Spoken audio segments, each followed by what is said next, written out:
रायगढ़ राज्य में जग्गी नाम का एक बेहद आलसी, धूर्त और एक नंबर का बदमाश व्यक्ति रहता था। जग्गी हमेशा किसी गरीब का भोजन छीन लेता तो किसी के पैसे छीन लेता। राजा विक्रम जग्गी की हरकतों से बहुत परेशान था, लेकिन जग्गी हमेशा राजा की दयालुता का फायदा उठाकर बच निकल जाता। एक दिन जग्गी एक पेड़ के नीचे आराम कर रहा था कि तभी उसने देखा गांव के मुखिया सुखिया चाचा बड़े सज-धज कर राजमहल की ओर जा रहे थे। अरे इतना सज-धज के कहाँ जा रहे हो मुखिया जी? क्या राजमहल में कोई दावत वगैरह है क्या? जग्गी की बात सुनकर गांव का मुखिया जग्गी के पास आकर बोला, बिल्कुल सही कहा तुमने जग्गी। क्या तुम्हें नहीं मालूम राजा विक्रम ने आज पूरे गांव को अपने राजमहल में दावत दी है? किस खुशी में? जहाँ तक मेरी जानकारी है तो आज तो राजा का कोई जन्मदिन भी नहीं है। हाँ, लेकिन आज उनका पुत्र 10 साल का हो गया है। इसी वजह से उन्होंने सारे गांव के लोगों को दावत दी है। 10 साल का हो गया है? बताओ, उसके 10 के होने से पूरे गांव की दावत का क्या संबंध? दरअसल पंडित जी ने राजा विक्रम से ऐसा करने के लिए बोला है। उन्होंने कहा है कि अगर वो ऐसा करेंगे तो उससे उनकी प्रजा और ज्यादा सुखी रहेगी। और तुम तो जानते ही हो कि राजा विक्रम कितने दयालु हैं और अपनी प्रजा के लिए वो कितनी चिंता करते हैं। अब फिर तो काफी अच्छे पकवान भी बने होंगे। ये भी कोई कहने की बात है जग्गी? अरे राजा के घर पर दावत है भैया, तो जाहिर सी बात है एक से एक अच्छे पकवान बने होंगे। तो फिर तो अच्छी बात है मुखिया जी। आप चलिए, मैं भी तैयार होकर कुछ ही देर में राजमहल पहुंचता हूँ। हाँ। जग्गी की बात सुनकर मुखिया जोर जोर से हंसता हुआ बोला, लगता है तुझे किसी ने अभी तक ये नहीं बताया कि राजा विक्रम ने सबको दावत दी है सिवाय तेरे। क्या मतलब? मतलब ये कि राजा विक्रम के साफ साफ आदेश है कि आज के दिन जग्गी राजमहल के आसपास भी ना दिख जाए, नहीं तो उसकी खैर नहीं। ये तो राजा की बहुत ज्यादा गलत बात है। मुखिया जी, क्या मैं इस गांव का व्यक्ति नहीं हूँ? वैसे तो तुम्हारा राजा बड़ा दयालु बना फिरता है। दयालु राजा वही होता है जो अपनी प्रजा को एक समान समझता है। मत भूलो जग्गी कि उसकी दयालुता की वजह से तुम आज तक बचते आए हो, वरना अगर तुम किसी दूसरे राज्य में रह रहे होते तो वहाँ का राजा कब तक तुम्हें फांसी पर चढ़ा चुका होता। और सुनो मेरी बात को मजाक मत समझना भैया, राजमहल की ओर भटक कर भी मत जाना, बता रहा हूँ। मुखिया की बात सुनकर जग्गी के चेहरे पर क्रोध झलकने लगा। देखना मुखिया जी, जिस दिन मैं राजा बनूंगा उस दिन मैं किसी के साथ ऐसा व्यवहार नहीं करूंगा। राजा और तुम, लगता है तुम नींद में भी सपने देखने लगे हो जग्गी है। अरे तुम्हारे जैसे मक्कार और चोर कभी राजा नहीं बनते भैया। ये हसरत अपने दिल में ही रखना। अगर राजा को पता चल गया तो आजीवन तुम्हें कारागार में डाल देगा। इतना कहकर मुखिया जग्गी का मजाक उड़ाते हुए और जोर जोर से हंसते हुए वहाँ से चला गया। जग्गी गुस्से से बड़बड़ाता हुआ अपने आप से बोला, ये राजा अपने आप को समझता क्या है? पूरे गांव को दावत दी, मुझे दावत नहीं दी। ये तो मेरी बहुत ज्यादा बेइज्जती है। लेकिन कोई बात नहीं, मैंने भी अपने ऊपर पूरी बेशर्मी लाद रखी है। मैं राजमहल जाऊंगा, देखता हूँ राजा क्या कर लेता है। जग्गी तैयार होकर सीधे राजमहल में पहुंच गया। राजमहल में अच्छे पकवान देखकर जग्गी के मुंह में पानी आ गया। अरे वाह, देसी घी की पूड़ियाँ भी हैं, मिठाई भी है। आहा, कितनी शानदार खुशबू आ रही है। जग्गी तुरंत उन पकवानों की ओर लपक कर उन्हें खाने लगा कि तभी राजा विक्रम की नजर जग्गी पर पड़ गई। वो गुस्से से जग्गी की ओर आकर बोले, वैसे तो मैंने मना किया था कि तुम इस राजमहल के आसपास भी भटक मत जाना, लेकिन मैं जानता हूँ कि तुम एक नंबर के बेशर्म हो। मैंने अपनी जिंदगी में बड़े बड़े बेशर्म देखे, लेकिन तेरे जैसा बेशर्म मैंने कभी नहीं देखा। जी तो चाहता है कि अभी और इसी वक्त तेरी गर्दन तेरे धड़ से अलग कर दूं, लेकिन क्या करूं, आज मेरे महल में जश्न है। अब आ ही गए हो तो पेट भर कर खाना, और चाहो तो अपने घर के लिए भी ले जाना। लेकिन याद रखना, आज मेरे राजमहल में बहुत दूर दूर से मेहमान आए हैं। गलती से भी अगर तुमने कुछ उल्टी सीधी हरकत की तो इस बार मैं तुम्हें नहीं छोड़ूंगा। ये कैसी बातें कर रहे हैं आप राजा साहब? मैं अब सुधर गया हूँ। हाँ, सुधर जाओ तो तुम्हारे लिए अच्छी ही बात है। इतना कहकर राजा विक्रम वहाँ से गुस्से से चला गया। जग्गी पकवान का मजा लेने लगा कि तभी जग्गी की नजर राजा के बेटे आदित्य पर पड़ी। जो कि एक सोने के कंगन से खिल रहा था। जग्गी के खुराफाती दिमाग में तुरंत एक योजना दौड़ने लगी और वो बड़बड़ाते हुए अपने आप से बोला, अरे बाबा, ये तो बहुत भारी और बड़ा कीमती सोने का कंगन लगता है। अगर मैंने इसे चुराकर बाजार में बेच दिया तो मेरा तो 10 साल के खाने का प्रबंध हो जाएगा। फिर चोरी करने की जरूरत ही नहीं। हाँ। जग्गी मुस्कुराते हुए राजा के बेटे आदित्य के पास जाकर बोला, छी छी छी छी छी छी, राजा के बेटे होकर नकली सोने के कंगन के साथ खेल रहे हो। तुम्हें तो असली सोने के कंगन के साथ खेलना चाहिए। ये असली ही सोना है, पिताजी ने मुझे दिया है। यकीन नहीं आता तो इसे छू कर देख लो। लाओ, दिखाओ तो मुझे। आदित्य ने वो कंगन जग्गी के हाथ में पकड़ा दिया। अरे नहीं नहीं राजकुमार, ये नकली है। इसमें तो सोने का पानी भिरा है। अगर तुम्हें यकीन ना आए तो तुम जाकर अपने पिताजी से पूछ लो। जग्गी की बात सुनकर भोला भाला राजकुमार सोच में पड़ गया। ठीक है, मैं पिताजी से पूछ कर आता हूँ। इतना कहकर राजकुमार वहाँ से दौड़ता हुआ चला गया और जग्गी इधर उधर देखकर वहाँ से खामोशी से निकल गया। राजकुमार को खाली हाथ देख राजा विक्रम ने राजकुमार से पूछा, तुम्हारे हाथ में शाही सोने का कंगन था, वो कहाँ है बेटा? राजकुमार ने सारी बात विक्रम को बता दी।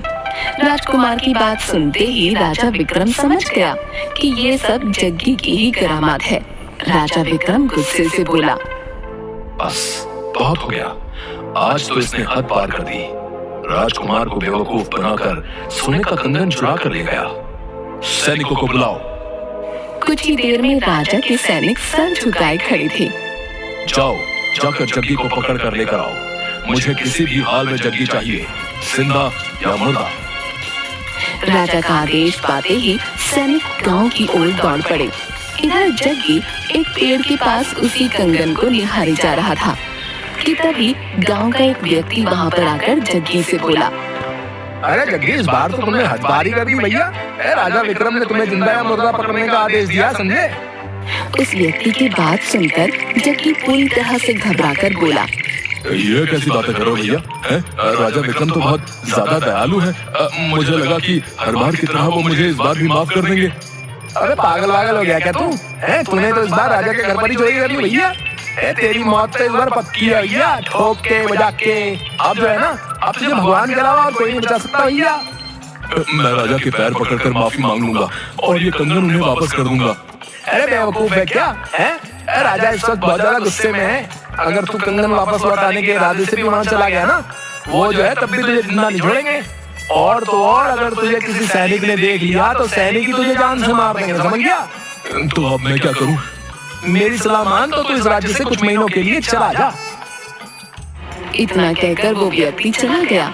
तभी अचानक जग्गी ने देखा कि 3 सैनिकों के घोड़े उसकी ओर दौड़े चले आ रहे थे।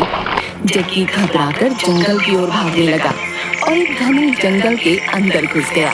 3 सैनिकों में से एक सैनिक बोला, वो देखो, वो उस जंगल में गया है। चलो जंगल में जाकर उसे पकड़ते हैं। रहने दे, क्या तुझे नहीं मालूम उस जंगल में भूतों का साया है? ये वहां पर जिंदा तो गया है लेकिन कभी लौटेगा नहीं। समझ लो कि जग्गी ने उस जंगल में जाकर अपनी मौत को खुद चुन लिया है। चलो जाकर राजा को सब कुछ बता देते हैं। सैनिक वहां से चले गए। जग्गी घने जंगल में दौड़ा जा रहा था। तभी अचानक जग्गी एक पत्थर से टकरा गया और वो एक तालाब के अंदर गिर गया। इधर कुछ घंटों बाद अब राजमहल का माहौल सामान्य हो चुका था। राजा विक्रम अपने मेहमानों के साथ बातचीत करने में व्यस्त था कि तभी वहाँ पर एक अजीब घटना घटी। राजा विक्रम जैसा दिखने वाला दूसरा राजा विक्रम राजमहल में पहुँच गया और राजा विक्रम को देखकर गुस्से से चीखते हुए राजा विक्रम से बोला, कौन है तू बहरूपिये और मेरे मेहमानों के साथ तू यहाँ क्या कर रहा है? राजा विक्रम की बात सुनकर वहाँ मौजूद सभी लोग दूसरे राजा विक्रम को हैरत से देखने लगे। राजा विक्रम अपने सामने अपने हूबहू हम शक्ल को देखकर हैरत में पड़ गया। बहरूपिया मैं नहीं, बहरूपिया बल्कि तू है। क्या सबूत है कि तू राजा विक्रम है?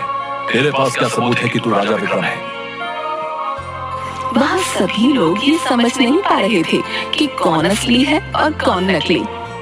मैं ही असली राजा विक्रम हूँ। मैं यहाँ पर सुबह से अपने मेहमानों के स्वागत और सत्कार में लगा हूँ। अगर तू असली राजा है तो फिर दिखा वो शाही कंगन जिसे जग्गी झूठ बोलकर मेरे बेटे से चुरा कर ले गया था। मैंने सैनिकों को जग्गी को पकड़ने के लिए भेजा था, मगर सैनिकों ने मुझे बताया कि वो उस जंगल की ओर चला गया जहाँ से कोई वापस नहीं आता। इस सभा में सभी लोग जानते हैं कि राजा विक्रम कभी नहीं डरता। तेरे बेटे के सोने का शाही कंगन चोरी हो गया और तू यहाँ पर बैठकर मेहमानों के साथ गप्पे लड़ा रहा है, क्योंकि तू राजा विक्रम नहीं है।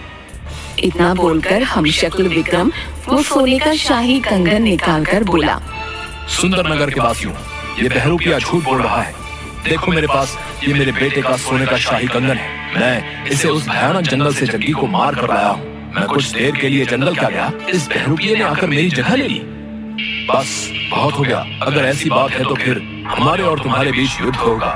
जो जीतेगा वही असली विक्रम कहलाएगा। दूसरा राजा विक्रम भी राजा से आर पार करने के मूड में था। उसने तुरंत हाँ कर दी और दोनों के बीच युद्ध होने लगा। कुछ ही देर में एक राजा विक्रम ने दूसरे राजा विक्रम को जख्मी करके जमीन पर धराशायी कर दिया। तभी वहाँ पर एक काला धुआं फैल गया और उसमें से एक चुड़ैल निकलकर जख्मी विक्रम सिंह के सामने आकर खड़ी हो गई।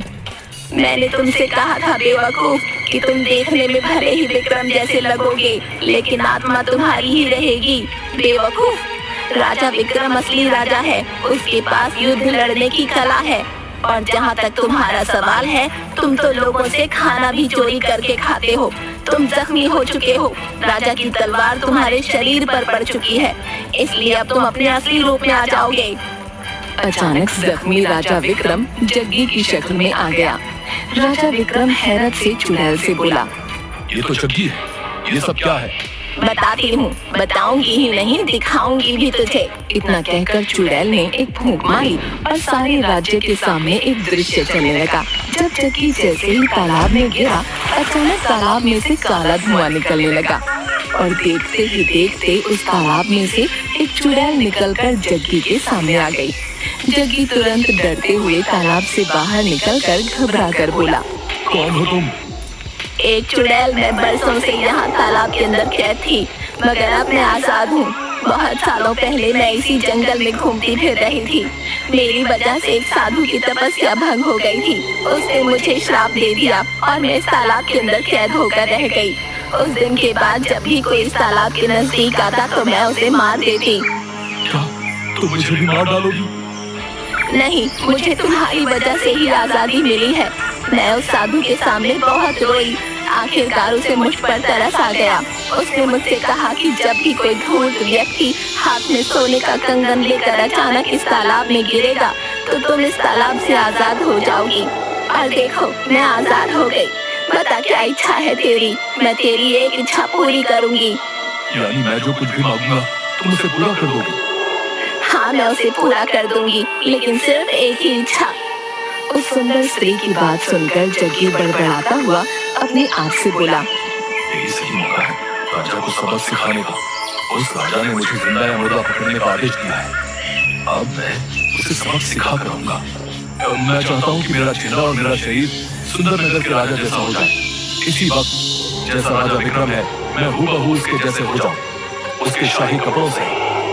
जग्गी की बात सुनकर चुड़ैल हंसते हुए बोली, बेवकूफ मानव, इससे तुझे क्या हासिल होगा? जब मेरी शक्ल और शरीर राजा जैसा हो जाएगा तो तुम लोग मुझे राजा ही समझोगे और मैं बगैर लड़े सुंदर नगर का राजा बन सकता हूँ। ठीक है, जैसी तेरी इच्छा, लेकिन याद रखना, तेरा शरीर और तेरा चेहरा, तेरे कपड़े, तेरे आभूषण, सब कुछ सुंदर नगर के राजा विक्रम जैसा हो जाएगा, लेकिन तेरी आत्मा वही रहेगी। ध्यान रखना, अगर तू किसी असली राजा की तलवार के हाथों जख्मी हो गया तो तू अपने असली रूप में आ जाएगा। और देखते ही देखते जग्गी का शरीर राजा विक्रम में परिवर्तित हो गया। अब जग्गी हूबहू राजा विक्रम में बदल गया। जग्गी करता हुआ राजा के राजमहल चल पड़ा। दृश्य समाप्त हो गया। मैंने इसे चेतावनी दी थी, पर ये एक मूर्ख व्यक्ति निकला। इतना बोलकर चुड़ैल गायब हो गई। राजा विक्रम ने गुस्से से सैनिकों से कहा, ले जाओ उसे और हमेशा के लिए जेल में डाल दो। उसके बाद जग्गी को माफी नहीं मिली। उसने पूरा जीवन जेल में ही व्यतीत किया।